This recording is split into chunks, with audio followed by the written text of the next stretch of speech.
সবাই একসাথে, জয় বাংলা ছাত্রলীগ।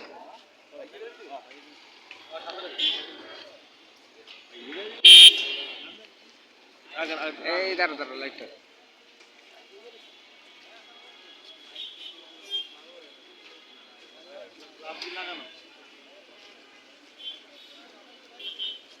আমরা ঢাকা মহানগর দক্ষিণ ছাত্রলীগের সংগ্রামী সভাপতি আমাদের রাজিবুল ইসলাম বাপ্পি ভাই এইকে সালাম জানানোর জন্য সকলে আমরা দাঁড়িয়ে আছি।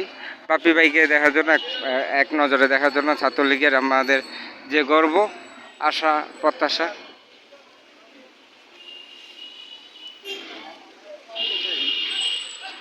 জয় বাংলা ছাত্রলীগ। আমাদের বাপ্পি ভাই, আমাদের দক্ষিণের সভাপতি বাপ্পি ভাইকে পেয়ে গেছি। জয় বাংলা। বাপ্পি ভাইয়ের হাসি আমরা ভালোবাসি। জয় বাংলা। সবাই একসাথে, ছাত্রলীগের সাথে। জয় বাংলা। সবাই একসাথে। আমিও আছি।